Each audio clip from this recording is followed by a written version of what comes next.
Well, right there, y'all looking at this metal cart, wagon, trucks, trolley running gear, stationary engine cart, hit-and-miss engine cart. You know, little wood box on it, plant flowers in it. It'll have roller bearing wheels in it. But this is what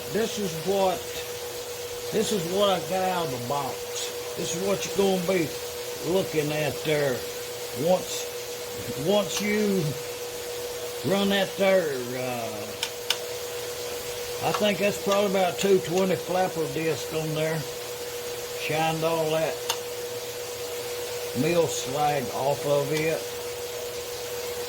So jigged up for welding, weld bead here, cross, down, outside, in here like this, like that right there.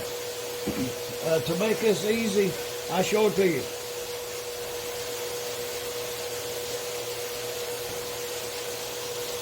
Yeah.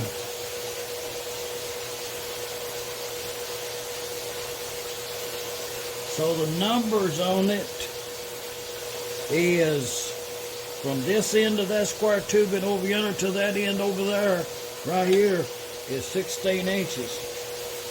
Okay, the stub axle in there is this piece right here. That's how long it is. It's inside there. When you're pushing that in right there, keep in mind to keep your cotter aligned. And it'll be in this side right here. It's just a mock-up for you to see. I have one in the jig over there, and we'll look about that. But on your measurements, on this base down here, I just found me a center line on that square piece of metal, or whatever dimension is. I found center line there, and a center line in that axle square part.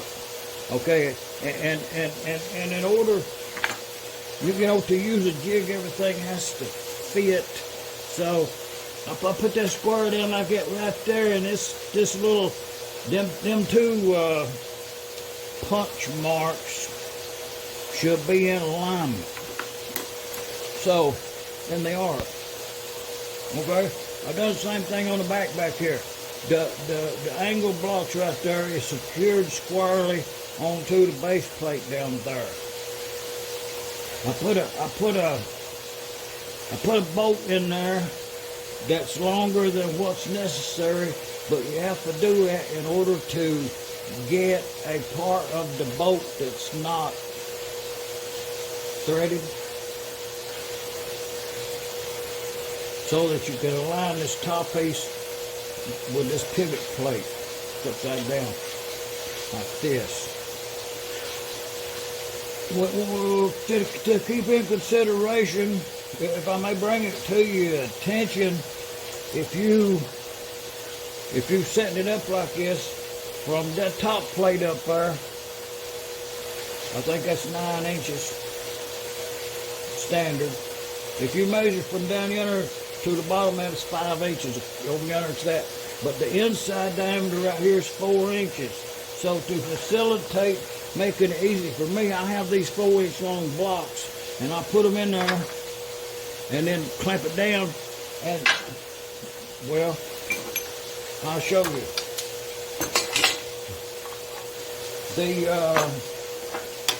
This gauge block goes right in there like that. So now I know that the distance from the bottom of this to the top of that is what's supposed to be.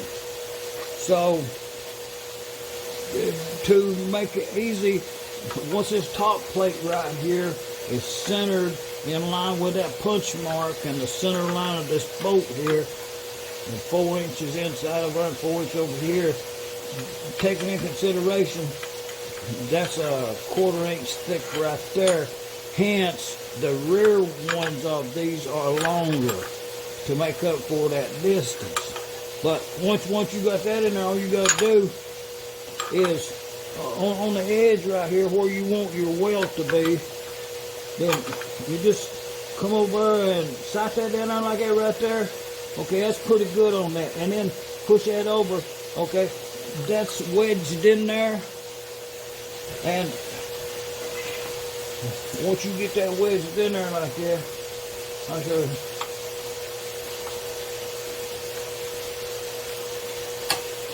Okay, see the back side of that comes straight up and down like that. And if I come over here and look at that, that's the same way I align this side over here. Okay, if you measure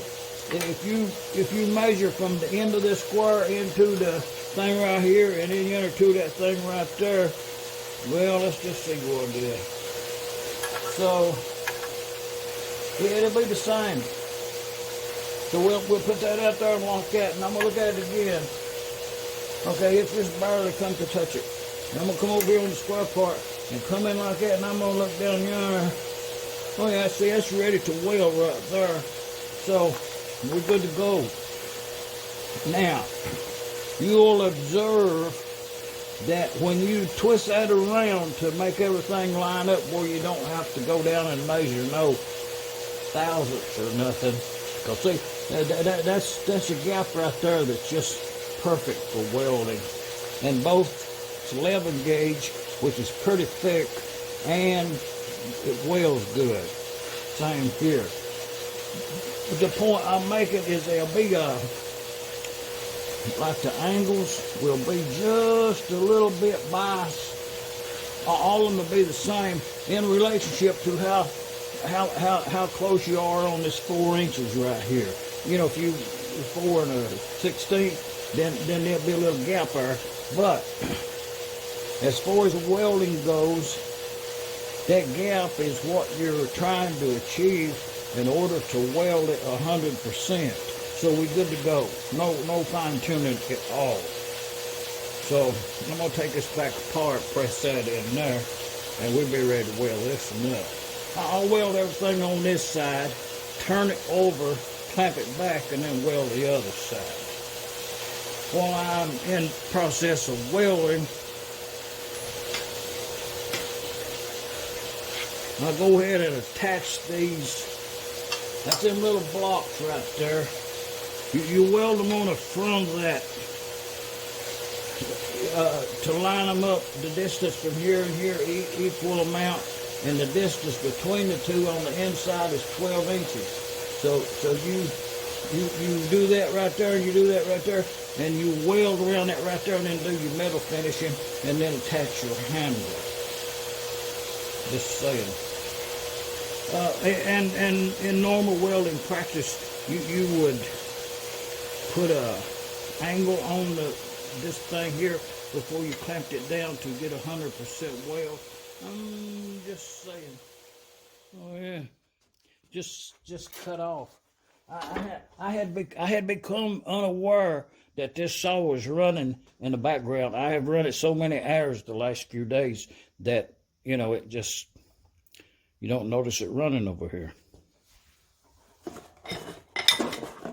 So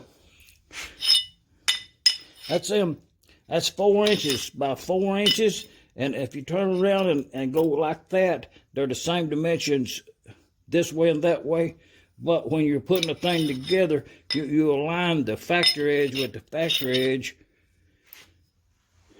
as you're assembling it, because this is the 2 dimensions that are factory sized, and there'd be a possibility you would be a saw width off of this distance, which would just give you a little extra support.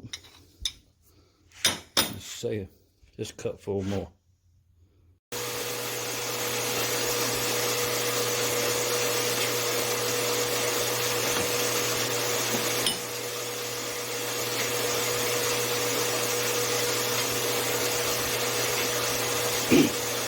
Oh yeah, back to sawing. I think that order there was for 12 pieces, 1/2-inch hole right in the center. And 4 inches in length, 4 inches wide, 1/4 inch thick, mill scale.